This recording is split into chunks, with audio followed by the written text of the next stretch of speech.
Senior Apostle D. Ranglin, ministers at Worldwide Vision Day Conference in the Philippines. Okay, let's get in the Bible. Pumunta na tayo sa banal na kasulatan. Matthew chapter 7. Aklat ni Mateo Kapitulo 7, verse 10. mula sa talatang 10. We'll read 7 verse 7 first.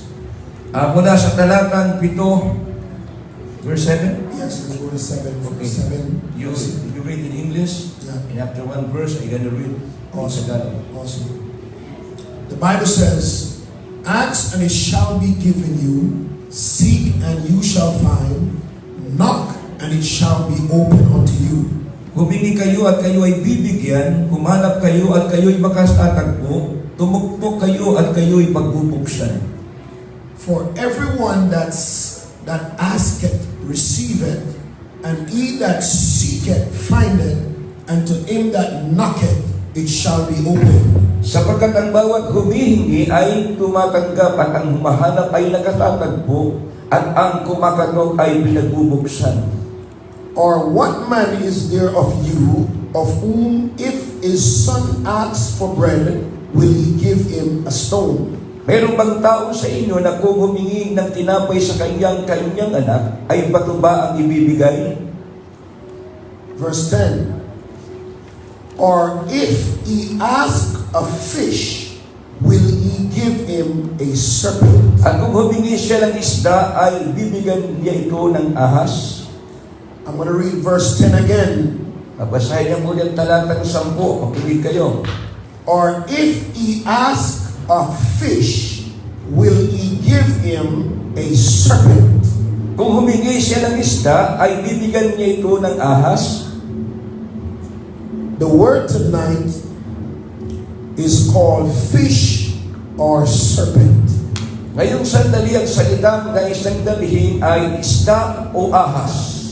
Fish or serpent. Ano bang gusto mo, isda o ahas? Ask your neighbor, what do you want? Fish or serpent? Tanungin mo yung katabi, ahas ba o isda? Amen, amen. Hallelujah! Amen! Hallelujah! Before I go any further, I want to thank God for my spiritual father, Bishop Dr. K.D. Collins. Bago siya magpatuloy na isang pasalamatan ng kanyang spiritual na ama sa pangalan ni Bishop K.D. Collins. Yes, he's the founder of Harvest Army Church International. Siya ang fundador ng Harvest Army Church International. Yes, I am the regional pastor for all the churches in Florida. Siya ang tinatawag na regional pastor sa lahat ng mga simbahan doon sa Florida. In Florida, we have the World Revival City. That's the building. Doon sa Florida, meron silang tinatawag pinaka-main World Revival City. After that, we have another. Naman sa Kissimmee, Florida, yung Harvest Army Lighthouse. Also in Tampa Bay, Florida, we have Harvest Army Commission Church. Doon naman sa Tampa, Florida, ay mayroong na Commission Church. In Fort Lauderdale, we have Harvest Army Vision Church. Sa Fort Dale, ay meron silang Vision Church. Vision Church. And also, now we have a new branch called Harvest Army Colossian Church. At meron silang bagong bukas, ang Harvest Army Colossian Church. Hallelujah! Praise the Lord. Praise the Lord. Amen. Hallelujah. You met my spiritual mother already. At nakita niyo na, yun ay nakilala nila ni Dr. E. Collins. si Dr. E. Collins. Hallelujah. The word is fish or serpent. Ang salita ngayong gabi, isda ba o ahas? It should be an easy choice, Sapagkat napakadaling pagpipilian, but some people don't understand which one is better. pero sa ibang mga tao, hindi nila maunawaan ano ba ang mas mahalaga rito, mas maganda. If you look in the world today, Kung titingnan mo ngayon ang sanglibutan, a lot of people choose evil over good. maraming mga tao ang kanilang pinipili kasamaan kaysa doon sa kabutihan. So I'm speaking because God gave me this word Ako'y nagsasalita sapagkat ito'y binigay sa akin ng Diyos since I came to Philippines. bago siya papupunta dito sa Pilipinas. Another way to say fish or serpent At sa ibang salita, sa ibang ibig na sabihin itong isda o ahas, is to say God or the devil. Ito'y pagpipilian mo, Diyos ba o ang Diablo? Or another way to say fish or serpent At sa ibang salita, pag ito isda o ahas, is the church or the world. kung ito ba ay simbahan o ang sanlibutan. The Bible says in Revelation 11, Sa sinasabi ng Pahayag, Kapitulo 11, we overcome the serpent by the blood of Jesus. napagtagumpayan natin ang ahas sa pamamagitan ng dugo ni Jesus. Somebody thank God for the blood tonight. Sabihin natin, salamat sa dugong yan ngayong Thank gabi. God for the blood tonight. Salamat sa dugong yan ngayong gabi. Thank God for the blood that was shed on Salamat the sa cross. dugong yan na nabuho sa krus ng Kalbaryo. Because of His blood, Sa pamamagitan ng kanyang dugo, we overcome every serpent. napagtagumpayan natin ang bawat mga ahas. Say amen. Sabihin natin malakas Say na amen. Serpent is another way to say Satan, devils, or demons. Ang ahas tinutukoy dito si Satanas, mga demonyo at mga kasamaan. Ang ibig sabihin ng ulupong ay mga bisyo, mga droga at mga iba't ibang klase nagpapasama sa buhay ng tao. Serpents are whoredom or prostitution. Ang ibig sabihin ng ulupong ay yung prostitusyon o di kaya ay pagbibigay ng kanyang katawan para sa ibayaran. Serpents are sickness or disease. Ang ulupong ay naglalarawan ng mga karamdaman sa katawan ng isang tao. Serpents are fornication or adultery. Yung ulupong ay isang paglalarawan ng pakikiapin o pangangalunya. Serpents are blindness and deafness. Ang ulupong ay patungkol doon sa pagkabulag at kadiliman. Another way to say serpent is utter darkness. At ang ibig sabihin pa ng ulupong ito yung ikaw ay nasa kadiliman. So look at your neighbor now and say fish or serpent. Sabihin mo sa iyong katabi, mamili ka, isda ba o ulupong? Fish or serpent. Ito ba ang isda o ulupong? Which one do you want tonight? Alin ba rin ang gusto mo, ulupong o You isda? want the fish or the serpent? Ito ba ay naggugusto sa isda o ulupong? The fish represent the church of God. Sapagkat ang ahas ay nagre-representa ng simbahan ng Diyos. Say amen. Amen! And say amen. Amen!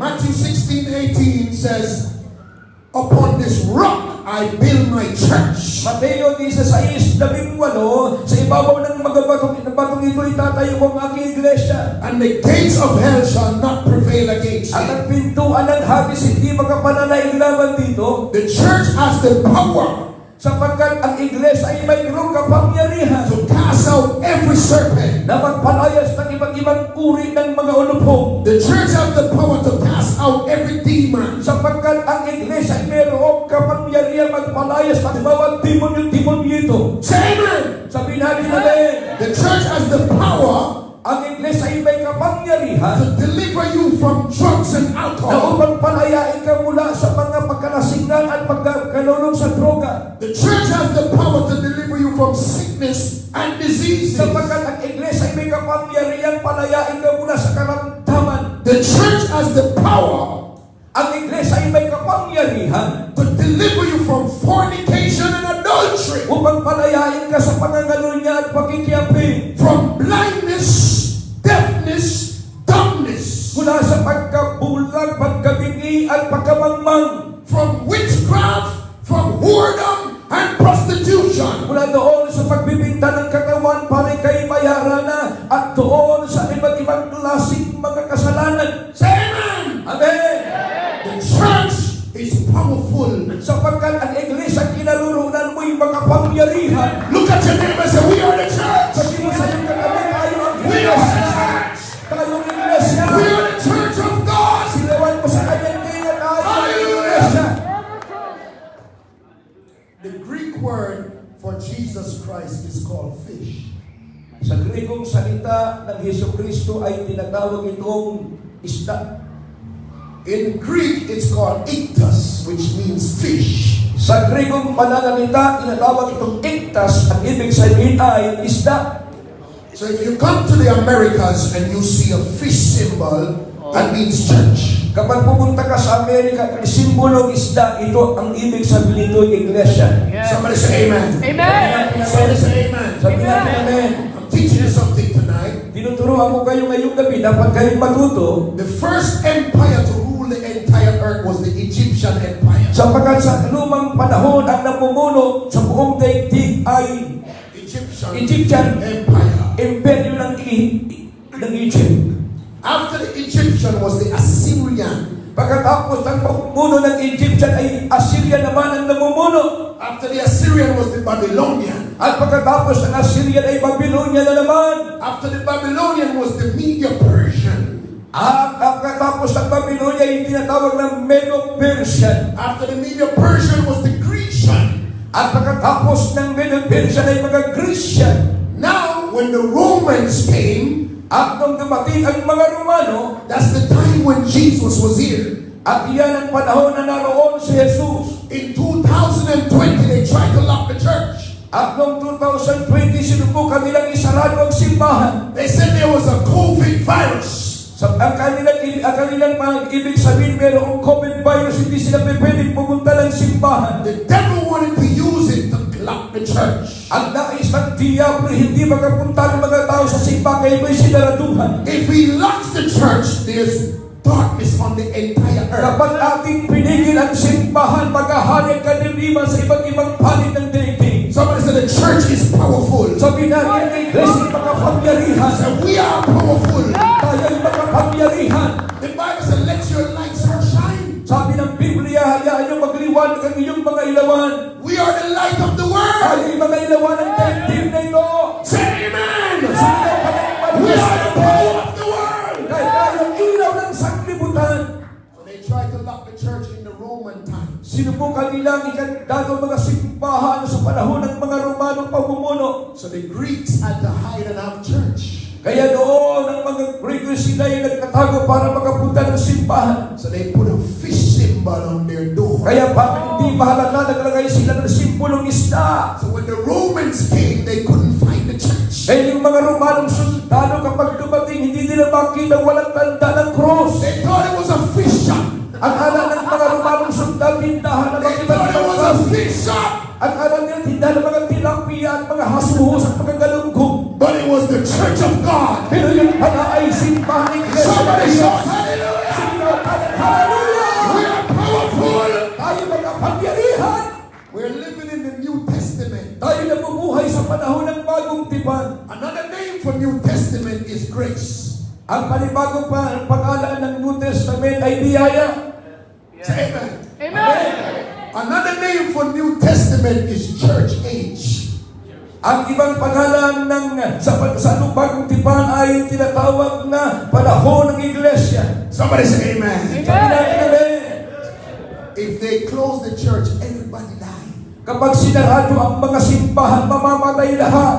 So we have to open more churches. Kaya dapat tayong magbukas pa ng mga simbahan, magpapagtanim ng mga simbahan. We have to open more churches. Dapat tayo magbukas pa ng maraming mga simbahan. I decree in Jesus' name our churches. Dinadeklara sa lugar na ito ay makapagbubukas tayo ng marami pang mga simbahan. Ask your neighbor, fish or serpent. Sabi mo sa iyong katabi, pumili ka isda o Church or the devil. ang diablo ba o ang simbahan? Church or the devil.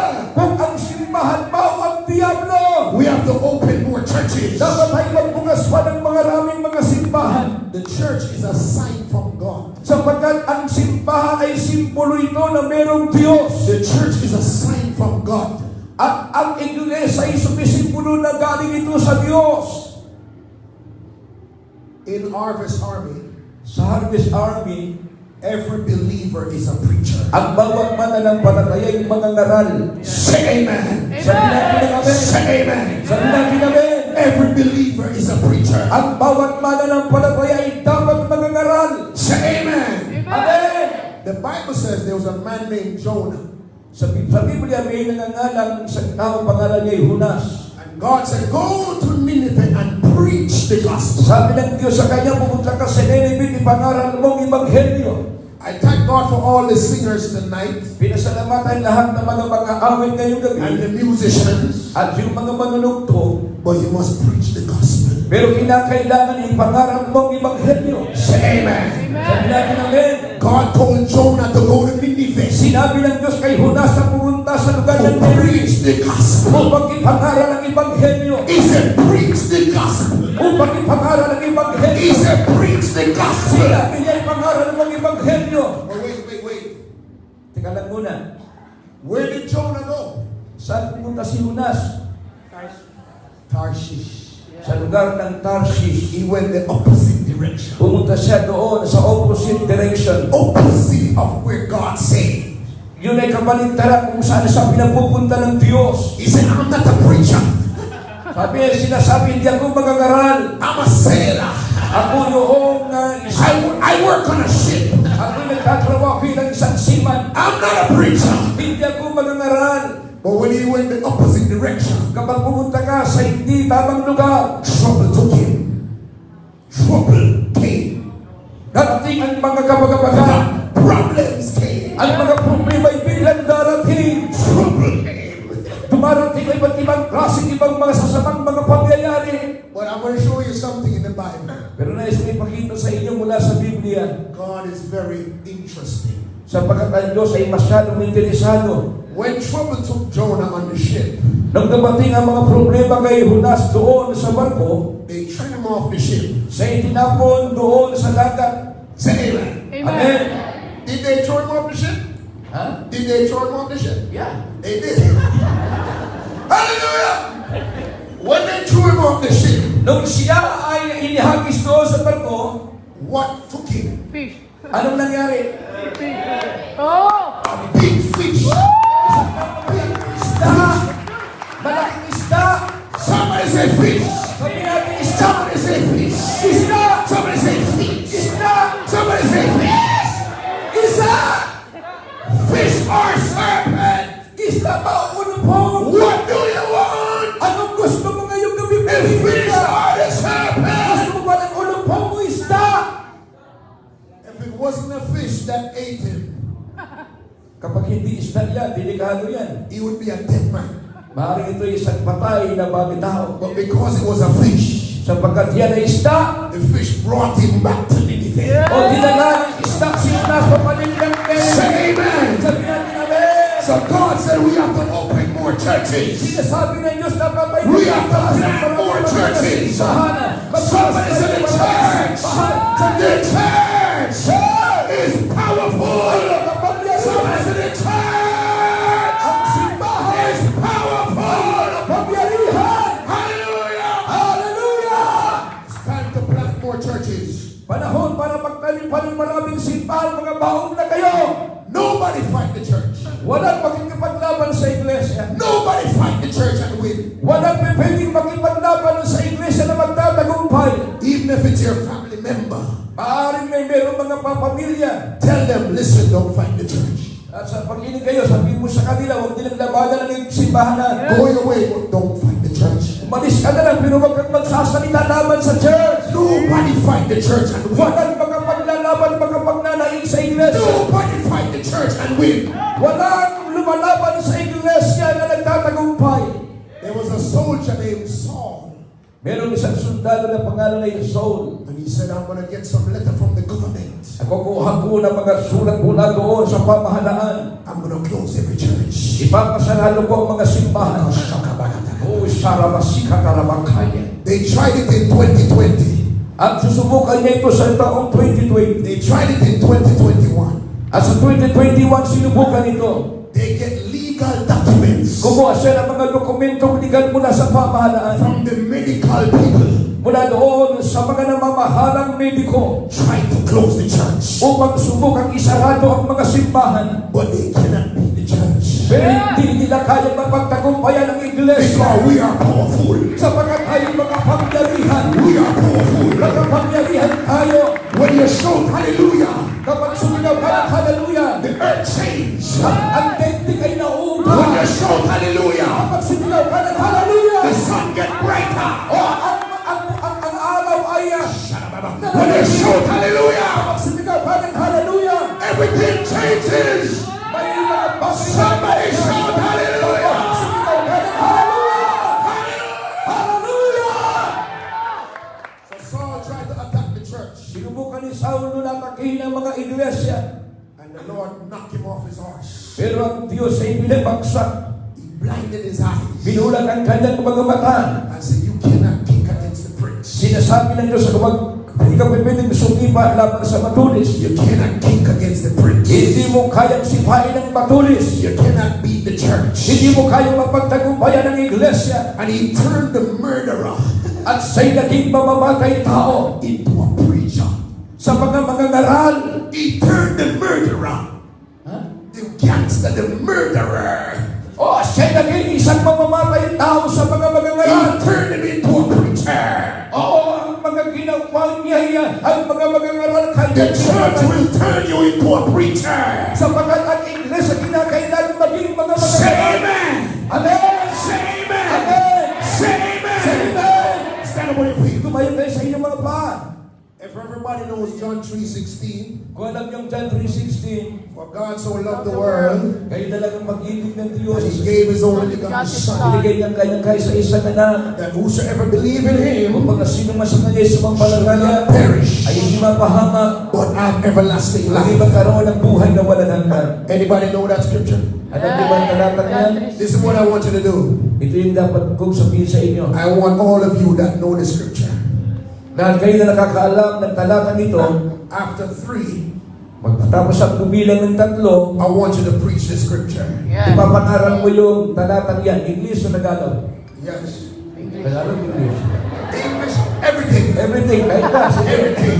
Kahit na Tagalog, kahit na English, kahit Bisaya, kahit Mangyan. Sige. For God so loved the world. Sige, ulit-ulit na yan, ha? Every language. Ano man ang naman ang inyong lingwahe, ulit-ulit Listen na. to me closely. Makinig kayo. I don't want you to speak it saying, for God so loved the world. Huwag mong sasabihin ng talatan para walang buhay. For I God want so you to loved the preach. world. Gusto niya ay ipangaral mo ito. Hindi Say, sa for God so loved the world. For God so loved the world. Anybody ready? Handa na ba kayo? Are you ready? Handa. Baka di mo memorize. 1, 2, 3, 4. So loved the world. And He gave His only begotten Son. And whosoever believeth on Him should not perish but have everlasting life. That's kind of okay. That's okay. Okay yan. But when you're a preacher, Pero kung magagaral ka, don't stay behind here o hindi ka nagtatago, like it's a classroom. katulad kapag ikaw ay nag-aaral sa classroom, God gonna send somebody to the uttermost parts of it. sapagkat ang iba sa iyo padadala niya doon sa buong daigdig. So after 3, Pagkatapos sa pagbilang ng 3, I want you to preach it 2 times. 2 beses sa pag-aaral nyo. Pag-aaral hindi binabasa. I want you to walk around this place. Iikot tayo rito. Kunyari may pinag-aaralan ka, ha? Malakas na tayo. I want you to preach to the world. Pag-aaral tayo sa daigdig na ito. Anybody ready? Handa na ba kayo? We are powerful. Nakapangyarihan. Anybody ready? Handa na ba kayo? 1, 2, 3, 4.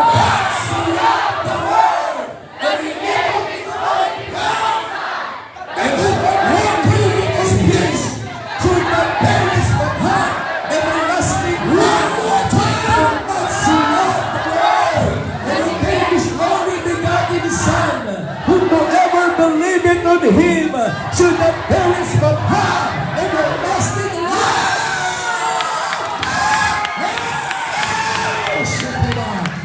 Glory! Thank you, Lord! Salamat, Panginoon. Meron tayong kapangyarihan.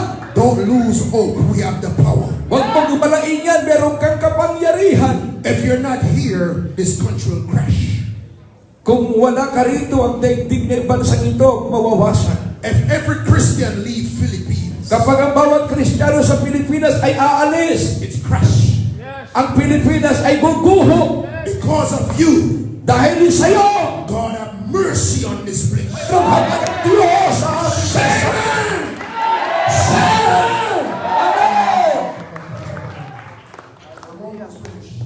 Matatapos na siya.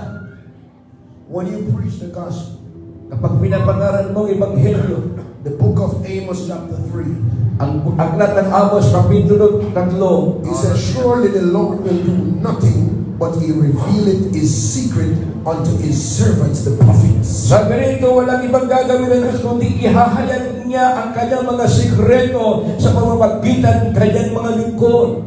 The key word is servants. Ang pinakasusing salita ay pagiging We're servants. Tayo mga alipin ng makilala tayo ng We're all Panginoon. servants. Tayong lahat ay mga alipin. We are all servants. Tayong lahat ay mga alipin. Say amen. Amen. I'm going to pray now. Mga nanalangin na siya ngayong gabi. Anybody want the power of God on their life? Sino ba rito ang nais ng kapangyarihan ng Diyos sa kanyang buhay? Pamilin ka mabilis. Kailangan mo ng kapangyarihan ng Diyos. Lumapit ka rito. Come on. Lapit. Ay, baguhan ka, lumapit ka. Sige, lapit dito. Get closer, get closer. Get closer. Nakapito lang kayo. Oh, hallelujah. Yes, begin to pray as you come. Magsimula kayong manalangin. Sige. Usok kayo rito mga nasa harapan. Malapit sa harap. Use me, God. I'm your servant. Sabihin mo, gamitin mo kung Panginoon ako I'm ang here for you, God. Use me, God. Ito ko para sa iyo, Panginoon. In the name of Jesus. Sa pangalan ni Jesus. In the name of Sa Jesus. pangalan ni Jesus. I release the power of the church upon you. O pinapagawalan mo kapag I release power and authority upon you. sa buhay mo. Authority over demons. Oh, yes. Authority over devils. I release it upon you today. Oh, I release the authority of God. pinapagawalan niya ang pamamahala ng Diyos sa inyong Servants of God, mga lingkod ng Diyos. arise. Come on. Arise.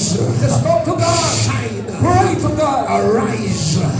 Servants of God, I release the power of God. Pinapagawalan ko I release it on you ng today. Diyos. In the name of Jesus. pangalan ni Jesus. In the name of Sa Jesus. pangalan ni Jesus. Not by might, nor by power, but by the Spirit. I release the power of God. I release the power of God. In the name of Jesus. Lift your hand and receive it. Receive the power of God. Receive the power of God. Receive the power of God. Receive the receive the power of God in your body, in your soul, in your mind. Receive receive the power of God. Receive it in the name of Jesus. In the name of Jesus. Receive it right now. Receive it right now. Receive it right now.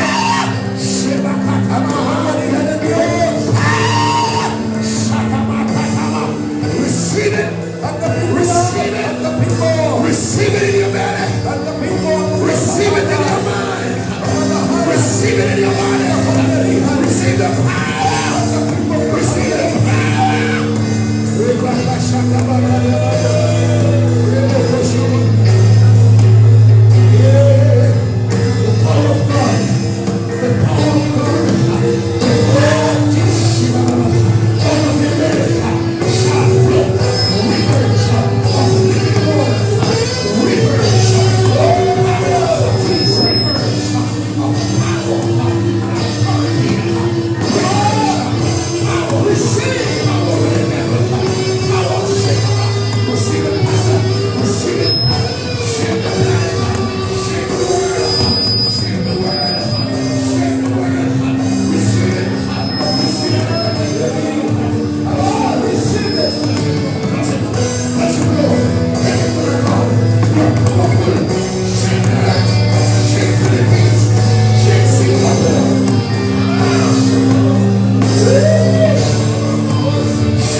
warfare prayer. Tayo ay mga nakikipagtigma sa panalangin. The Bible says in Genesis,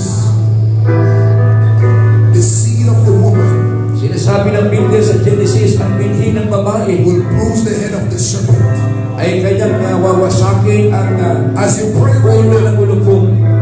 as you pray right now, Habang nananalangin ka ngayon, I want you to begin to pray against every serpent in Philippines. manalangin ka patungkol sa lahat ng mga ulupong sa I Pilipinas. want you to stomp your feet. At isabay mo yung mga paa mo na yun yung I rasa said, mo. I bind every serpent. Apakan mo lahat ng mga ulupong sa I Pilipinas. crush every serpent O wasakin mo lahat ng mga in ulupong Philippines right now. sa Pilipinas ngayon din. I want you to stomp your feet as you pray. Sige yung paa mo at I said, I bind every serpent. Saan mo? Sige! I bind every scorpion. Tapos mo lahat ng mga Plead the blood of Jesus. sa dugo ni Jesus. Plead the blood of Sa Jesus dugo ni Jesus. against every serpent. Laban sa mga Every ulupong. serpent in Philippines. Lahat ng mga ulupong sa I Pilipinas. cast them out. Aking I niyuyurakan. cast them off the earth. Niyuyurakan ko. I plead the blood of Pinawasan Jesus. ko sa mga magitan ng I dugo ni plead the Jesus. blood of Jesus. Sa dugo ni Jesus. I plead the blood of Jesus. Sa mga magitan ng I dugo ni plead the Jesus. blood of Jesus. Come on, stomp your feet. Say, I'll crush you, Satan. I'll crush you, Satan. I'll crush you, Satan. I plead the blood of Jesus. Sa dugo ni I Jesus. plead the blood of Jesus. In the name of Jesus, Sa pangalan ni Jesus. we have the victory. Ayaw mo pagkakupal. We are powerful. Ayaw mo kapangyarihan. We are the church. Ayaw ang iglesia. We are the church. Ayaw ang iglesia. We are the church of God. Ayaw ang iglesia ng Diyos. We are the church of God. Ayaw ang iglesia ng Diyos. Hallelujah. Hallelujah! Hallelujah. Hallelujah. Hallelujah!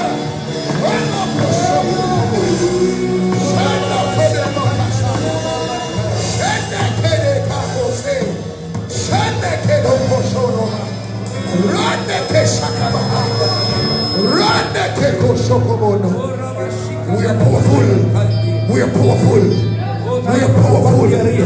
We are powerful. Tayo We are the makapangyarihan. church of God. Tayo iglesia We ng are the Diyos. church of God. Tayo iglesia ng In Diyos. the name of Jesus. Sa pangalan ni Jesus.